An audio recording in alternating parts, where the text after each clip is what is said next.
pretty sure that I would be very sick still.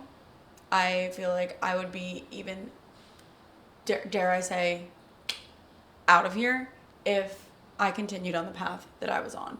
Hi, I'm Adriana. I am 2.5 years prescription free. I healed myself naturally after 9 years of being a victim of Western medicine, and I'm here to share my story with you today. I have been meaning to make this video for the longest time, the dark truth about the food system and how I escaped it. Timestamps are linked below. I do encourage you to listen to the entire thing. I'm going to start with my personal story, my personal experience, then I'm going to get into kind of how I helped myself without a doctor. Things that I'm going to go over in this video are how I was sick, how I was medicated, what I went through when I was super inflamed, and then I'm going to get into the resources that I use to heal, and then kind of how I heal current day and stay that way without being on medication. Felt like this would be the best first video to make so that people could keep coming back to it to understand why I really eat the way that I eat. The pro and the con of this video are the same. It's both that I am not a doctor. The pro is that I am not a doctor, and the con is that I am not a doctor. So I'm going to repeat this many times throughout this video. Do not replace my advice with a medical advisor that you trust, okay? This is a story that worked for me. This was my personal experience. I'm not saying that you should be doing any of the things that I did. I do believe that some of the things I did were a little irresponsible. The pro now is that I am just an average Joe, okay? Like, I don't have the credentials of a doctor. I don't have the credentials of a nutritionist. I don't have the credentials of a naturopath, etc. Okay, so I'm just your average person that healed myself. Luckily, have been able to stay that way on this path for over 2 years now. So these sit down episodes are gonna be spilling the tea, okay? I encourage you to have a beverage. I encourage you to get on your couch, put me on your TV. My other episodes, like Bitch in the Kitchen, are gonna be more involved, obviously. And I want you to be able to just be able to digest the information and do with it what you will. Let's get into it. I, too, was just like you. If you are in the position of being sick all the time, having a lot of issues, especially if you are, I would say, under the age of 35, okay?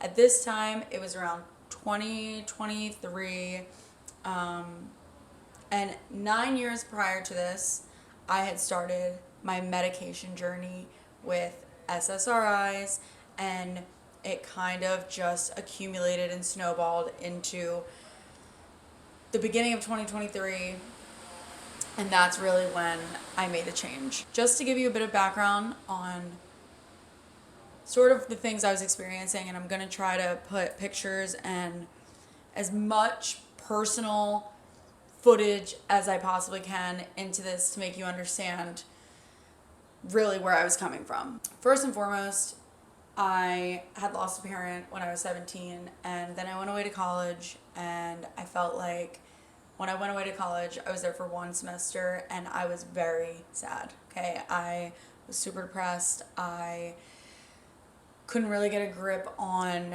the whole college life. I was doing a bunch of things, trying new things, not loving it, so I wound up coming home and going to community college. But in the interim of all that, that was when I started my journey with SSRIs. I actually can't go back into CVS. They only let you date back 2 years when you get your entire printout for the year.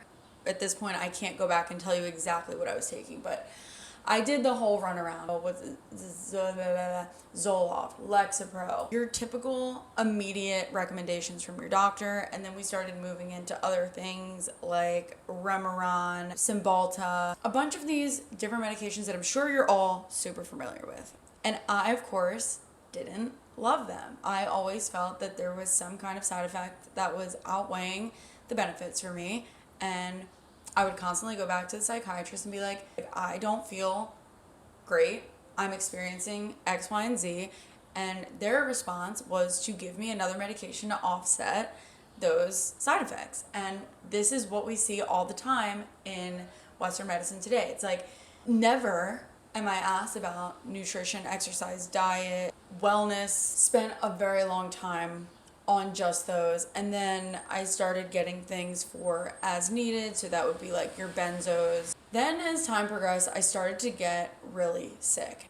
I didn't grow up per se in the best household to be coming from a natural standpoint. Anytime I showed first sign of illness, my mom was always like, you need to go to the doctor. Antibiotics, steroids. When I was in my 20s, I started getting sinusitis really fucking badly. I was having like Nickelodeon Kids' Choice Awards green slime coming out of my nose. I was the worst with allergies. It went beyond seasonal allergies. It was all year round. I was waking up in the middle of the night, like sneezing and coughing and not being able to breathe. And that was on like the allergy side of it. There was also the actual sickness side of it where I was getting laryngitis all the time. Now, for those of you who don't know, I am a full-time vocalist, singer. I sing in a band, I make my original music, and obviously laryngitis for a singer is very problematic. So for a quick fix, the doctor would give me steroids, the doctor would give me antibiotics, the doctor would give me Flonase. So while I have allergies, while I have this laryngitis, also bronchitis, I also am experiencing severe mental health issues. They're turning into other things. So as an adult, I was prescribed Adderall, in which I at times believe I took advantage of. I was going out, I was partying a lot, I was drinking a lot, I was smoking a lot. Those types of things, amphetamine salts, don't let you sleep. I would try to go to bed, couldn't fall asleep, and then would wake up at the sound of a pin dropping. And then, of course, I wouldn't eat, so I was like, ooh, skinny girl, let's fucking go. And then would have a migraine. So, like, that was a really sick cycle that I was in. In addition to this, I had other ailments like migraines. I was taking an injection in my thigh once a month. I would keep it in the refrigerator. I got to this point of being like, what are you taking at 24 years old? Why are you taking all of these different things? Like, this cannot be. This cannot be how things are supposed to be. I also neglected to mention that for a minute there, I was seeing things, hearing whispering. I would ask people around me if they could hear what I was hearing, and they were like, no. I was like seeing really disturbing things, especially driving home at night. Like, my mind was playing really crazy tricks on me. As my mental health was on the decline, I started getting prescribed more things. I was then diagnosed with bipolar OCD. And not OCD in the sense that I had everything needed to be in a straight line or nothing like that. It was more like obsessive thoughts. Me ruminating constantly, overthinking, oh my gosh, this, that, the third, blah, blah, blah. Okay. That's when things started to kind of take a turn for the worse, because I was very dependent on these medications to the point where I was making up excuses where I couldn't do things unless I had them. I'll never forget this one time. I went to CVS to pick up a medication that was just filled and it wasn't ready. And I got up to the counter and just literally lost my mind at the CVS counter. And I will put a picture of myself. I know it's exactly which one it is. It's me sucking on this lollipop because the pharmacist was like, take this, take deep breaths, have this lollipop, sit down, I was just like you, I would experience the same things just like you, just like you, just like you. Now it's me saying, just like you, because it's true. I was just like you. The list goes on, and that is just the theme of it all, okay? It's never just like, did you sweat? Did you work out? Did you sleep enough? What have you been eating? It's never that. I'm sitting in CVS with this lollipop, hysterically crying, hyperventilating, having a full-blown panic attack in broad daylight, okay? Obviously, not my brightest moment. My mom wasn't around. I think that was the day that she was going to take me to urgent care. We were on the phone with my psychologist, psychiatrist, whatever. I also want to note all the things and all of the ailments that I was experiencing. Sinusitis was a constant issue, migraines, allergies, acid reflux, stomach issues like constipation, bloating, gas, laryngitis, bronchitis, and PMS symptoms. So not only was I taking, like these prescription medications, I was also taking over-the-counter medications like Afrin, Claritin, the big ibuprofens, 800 milligrams for my period, like 4 times a day on my first and second day of my period because the cramps were so bad. There had always been a voice. And you could call it God, you can call it your inner knowing, you can call it your intuition, you can call it your higher self. I don't care what you call it. But a voice was always whispering to me, things don't have to be this way. Things shouldn't have to be this way. I'd gotten so much comfort in the fact, like, these medications are meant to help you. These medications are going to make you better.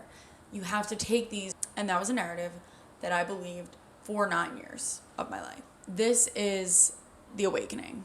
I went to Los Angeles to record an EP, and I was staying with the producers that I was with. And obviously, when you go somewhere and travel, you have to bring all of your medications with you, because if you don't have them, then you're gonna go fucking crazy. So I had my entire stash of my antidepressants, my antipsychotics, my allergy medication, my nasal sprays, my ibuprofen, and I was there with like a whole other fucking suitcase of pills. So when I get there, they're kind of like, what the hell? It was really the one night that I woke up in the middle of the night and I was just like blowing shit out of my nose. Again, Nickelodeon Kids' Choice Awards, green slime.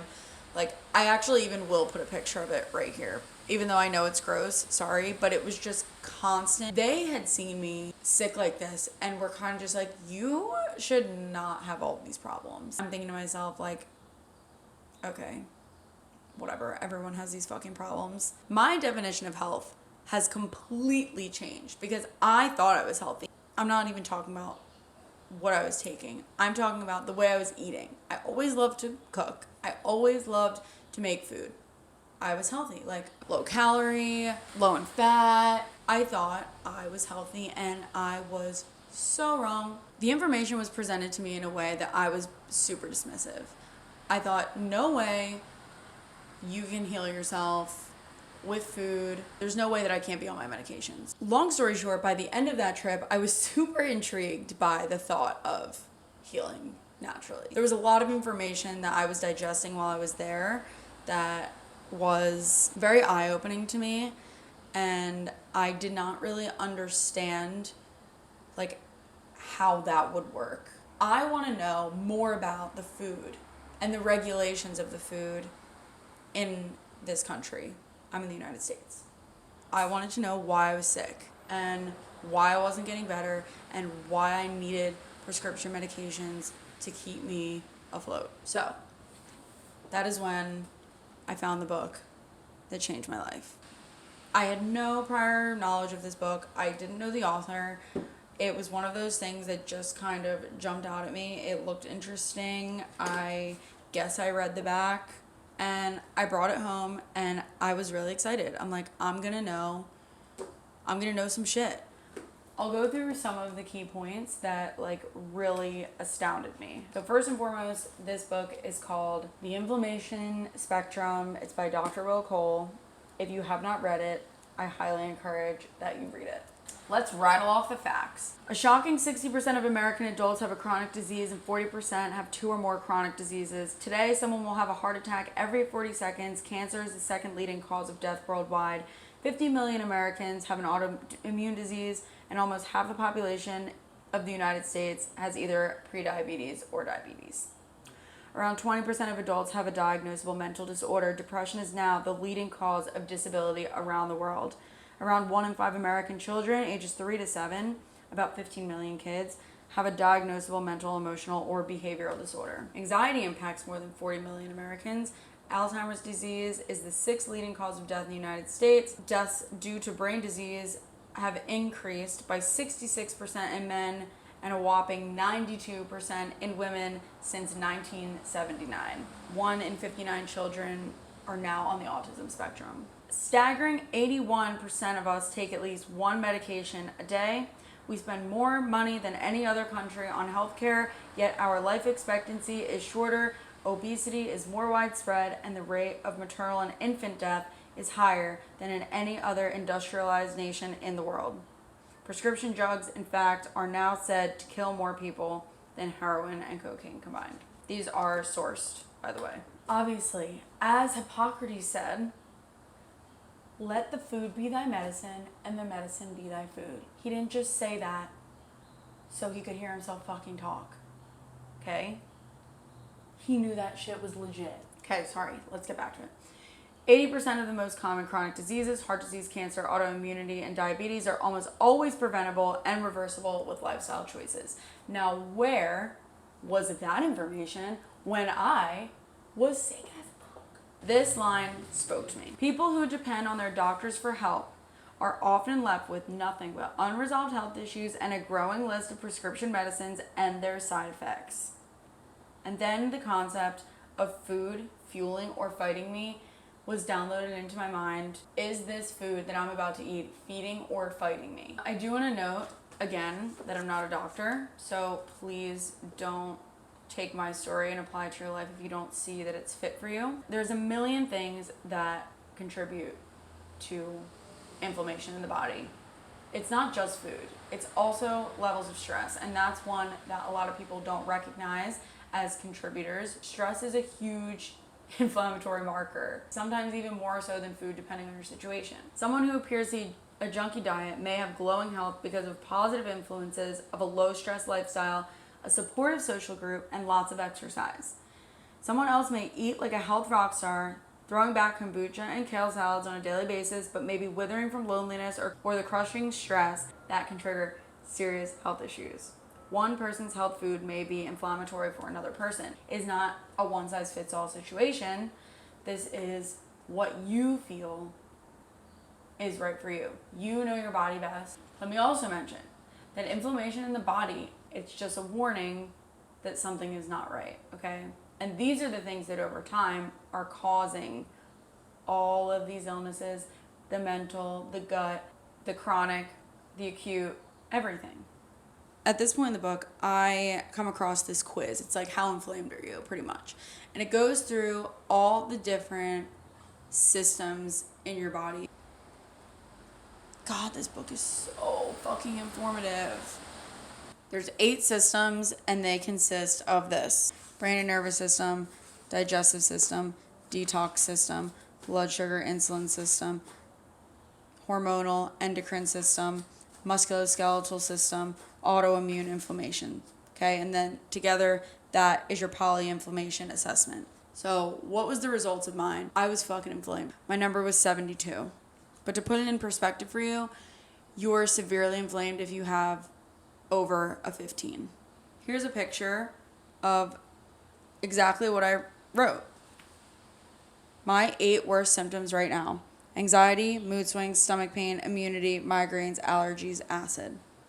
So as I keep reading the book, I get to this page where it's like, now you're not gonna eat 8 different categories of foods.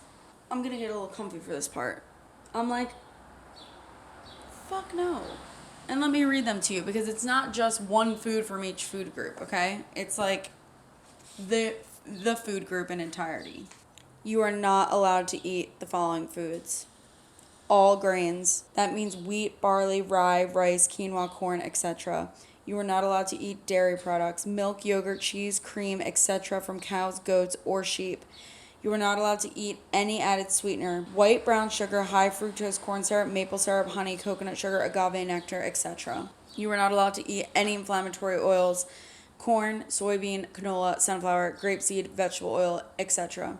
You are not allowed to eat legumes: lentils, black beans, pinto beans, white beans, soybeans, tofu, lima beans, chickpeas, peanuts, peanut butter, etc. If you didn't know, peanuts and peanut butter, legumes, not nuts. You are not allowed to eat nuts and seeds: almonds, walnuts, pecans, sunflower seeds, pumpkin seeds, sesame seeds, chia seeds, nut seeds, butters, etc. You are not allowed to eat eggs, yolks, or whites. Last but not least, you are not allowed to eat nightshades. If you do not know what a nightshade is, it is a classification of plants that consist of the following: tomatoes, white and yellow potatoes, eggplant, all peppers, tobacco, mint. There is a full list of things that you cannot eat, which I'm not going to read. I stared at this list and was like, what the fuck? How? What? What the helly? No. So I went to go read the rest of this book, and to my surprise, it was just how to get through the elimination diet, pretty much. It gives you supplements, it gives you tips and tricks, it gives you recipes in the back, and it gives you a log, but it does give you things that you can eat. 8 weeks of this is so extreme. Like, I don't know who in their right mind can do something like this. I'm super discouraged at this point. This is such bullshit. And I think I tend to be one of those people that's all or nothing. At that point, I was like, I'm nothing. But I also am one of those people that when I put my mind to something, I go for gold. I don't know what happened. And again, you can call it God. You can call it the universe. You can call it your higher self. You can call it your intuition. For lack of better terms, I'm going to say a divine intervention, an awakening of sorts. I cannot pinpoint why I decided to just do it. I woke up one morning without prepping and I said, I'm fucking doing this. It was like literally overnight, mindset change. This is why I encourage you to have a really good relationship with whatever faith you have, because some things just cannot be explained. And this is one of those things. I truly believe that if I did not have this divine intervention, I may not be here, or I would be in some form of institution, because I was not well. I did not like living in the mind that I was in. So once I had committed to the idea of this, well, I had to go into my kitchen and I had to look at everything in my fridge, pantry, figure out what I could and couldn't eat. This is when the real work happened, because if you don't do this, you're never going to get good at picking things out. It took me a long time. I was in the grocery store for hours, because what was I doing? I was picking up a label, I was turning it around, and I was reading the ingredients, because now I knew where to look. If you don't know where to look on a nutrition label, and I will have a total other episode on this, because this is a novel in itself. Under the nutrition label, forget about your calories, forget about the grams of fat, forget about the grams of sugar, forget about all of that. Or you want to look below the nutrition label and look at the ingredients. And I'll put it right here. I'll circle it. That are in the product. There were so many things that I couldn't eat. Basically, I couldn't have any prepackaged food. So I was eating a single ingredient, whole food based diet. So how did I do this? This is kind of where my culinary creations were born, and this is where the inspiration from Bitch in the Kitch came from. That I had no option but to cook. This is when I started making my own broth. This is when I started shopping organic and learning about pesticides, herbicides. This is when I started getting grass-fed instead of USDA. So I went ham. I made veggie roasts. I made a lot of meat. I cooked in bulk. I was making a lot of soup, a lot of fish, using a lot of herbs. My meals were colorful. My meals were rainbows. Eat the fucking rainbow. I still say that now. There are so many things that you can explore when you're limited. So I can't have bread. What else can I put a sandwich on? What am I going to make a sandwich on? Then I started learning about brands that I really enjoy, that I just love today. I had just gotten an allergy test. A ton of my levels were abnormal. Molds, trees, allergies out the roof. Obviously, I was a mess. When I was in Los Angeles, I stopped taking medication. I cut them cold turkey without tapering. There were only about 4 to 5 days in between, which is a long time for not tapering off medication, I understand. I did go through detoxing symptoms, expelling a lot of mucus from my body. I started the diet, and it was hard. The first week, I had a lot of cravings. Cheese, bread, carbs. The second week was more of a detoxing phase. Mucus all the time. And then weeks 3 through 8, I started to have fun with it. And I started to think it was kind of a flex that I was eating such a clean diet. You're not allowed to drink either. I think that's pretty self-explanatory. You're not supposed to have any coffee. You're not supposed to have any caffeine at all. I did wind up drinking coffee, mold-free, organic, low-acid coffee was the only coffee that I was drinking. And I can make a Bitch in the Kitchen episode if you're interested in that, on like some of the meals that I would cook during that phase. This video is how I escaped. And how I escaped was not consuming anything other than whole, single ingredient foods. That means no citric acid, no malic acid, no gums, no preservatives, no emulsifiers, no red 40, no seed oils, nothing. Just pure food, what God created for us. Some people want to argue like God created the human to have the knowledge to be able to make these medications in science. And I'm not going to diss science because science is so important. But I do think that there needs to be a balance between science and naturopathic medicine and being able to heal yourself with the food that you eat. The whole point of this book is to figure out what foods are inflaming you. There is a reincorporation process, okay? So they're not forever eliminated. They're just eliminated for the time being to give your body a rest. And then once you reincorporate these things back in, you start to understand what is giving you a headache, what is making you break out, what is making your mind kind of spin in circles, what is making you constipated, what is giving you acid. By the end of the 8 weeks, I had gotten rid of nearly every single symptom that I had started with. I was not depressed. I was not anxious. I did not have mood swings. I didn't have migraines. My acid reflux wasn't as bad. My constipation wasn't as bad. My allergies were gone. Everything was gone in 8 weeks. I'm not saying this is going to work for everybody. I'm just telling you that this is what's worked for me. And I actually wound up doing it for 10 weeks because I kind of forgot how to cook with other ingredients. So I just kept going. I've never been the same since. I went so deep into that and poured my whole heart and soul into that. And I do not look at food the same way anymore. Foods that we're allowed to eat in this country and the foods that they deem as safe are simply not. There is a reason why we spend so much in healthcare and we've never been sicker as a country.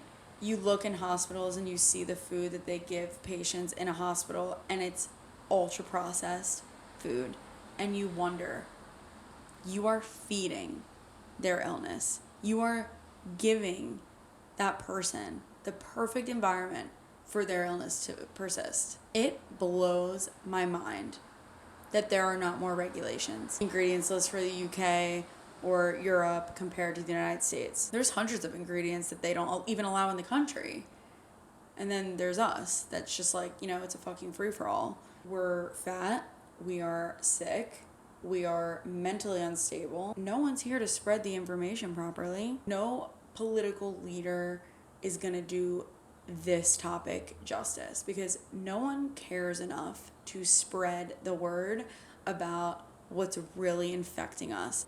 Your gut and your brain are so incredibly connected that if you start feeding one and ruining one, the other one is going to go. The sugars, the oils, the ultra-processed grains are feeding acne, are feeding your hormonal imbalances, are feeding your mental illness. I proudly stand 2.5 years prescription-free, and I'm not saying that I don't ever dabble in ibuprofen. I found herbs and supplementation to be very helpful, and a lot of people don't have the patience for it. A lot of people don't care enough about themselves. But here's the thing. I have a new level of respect for myself that I care about my body too much to put poison into it. And that is ultimately what people who don't have this knowledge are doing. And it's not even because they want to, per se. It's just because they don't know. They don't know why they're sick, and they don't know what is keeping them sick. And it's people like me or whoever that have lived it. An average Joe, not a doctor, not someone with a degree in it, not someone with a certification in it, an average Joe to tell you that just like me, you can do it too. You don't have to be a victim of Western medicine. You don't ever have to fucking walk into the pharmacy again. And I will die on that hill. Now, I don't want to say that food necessarily is going to do the trick for everybody. I say that that's normally the majority of the problem, but I also think that you should incorporate mindfulness techniques into this. And I found that gratitude was a huge, huge, huge help in my recovery process, because when you go from that feeling of hopelessness and like waking up every morning with running thoughts, being like, what am I even here for?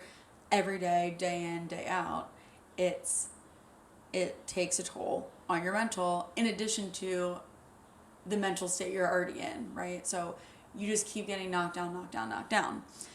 When you take the time at the end of your day to list 3 good things that happened to you, or you do a stream of consciousness. As soon as you wake up, you meditate a gratitude meditation. These things rewire your brain, like, and set you up. And meditation is not easy. I'm so bad at it, but like, throw a 5-minute guy on in the morning. I know that a lot of people brush this kind of shit off, but I'm telling you, the repetition, I think it will change the entire trajectory of your healing journey. I also like saunas. Don't come at me saying that things are expensive. Gym memberships have saunas, okay? I go to a gym.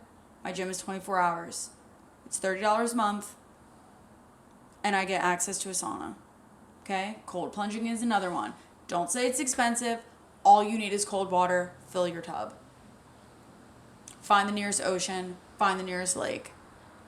Find some ice. Granted, I don't know where everyone is located, so please don't come for me. Saunas, cold plunging, meditation, gratitude, they're so, so, so good for you. And sweating. Sweating in general. Whether it's sweating from a sauna or sweating from working out. Like, go for a walk. Go walk your dog. Go walk your feet. Go try out your new shoes. Get outside. Sunlight. Don't be scared of the sun. Oh my God, I'm going down so many rabbit holes that I don't need to be going down, but I'm just giving you like little tools. 10 minutes of sunlight, vitamin D, right from the source. Not in a sunny area, obviously we can supplement. And let's practice good mindfulness. Okay, you could do it in the shower. You could do it for as long as you shampoo. What are you grateful for? You could do it before you go to bed. What are you grateful for? You could do it in the morning. What are you grateful for? 3 things every day. In combination with changing your diet and your food, stop. You will never need another prescription again. I'm so serious, and I'm not a doctor. I think I'm done now. Here are the key takeaways. Again, hi, I'm Adriana. I'm not a doctor. I'm your average Joe that got off prescription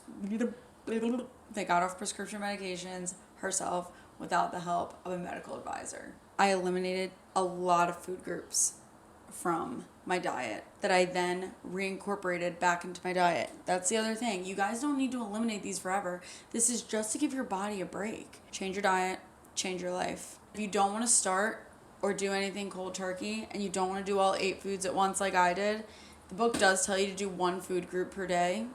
I obviously didn't do that, but I have videos of gut healthy recipes that I will link right here that you can watch and make yourself. Obviously, if you like this video, please comment, subscribe, and give this video a thumbs up. And I think it is the coolest thing and the biggest flex to say that I don't go anywhere near the orange bottle anymore.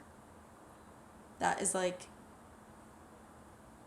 the biggest accomplishment I've ever made in my entire life at 27 years old. So, okay, with that being said, that concludes this video. If you want to make some really bomb, tasty, delicious recipes that are gut healthy and anti-inflammatory that sort of align with this book, you can click this or click this. Again, give this video a thumbs up, subscribe down below, and share with a friend. I'll see you on the next tea time.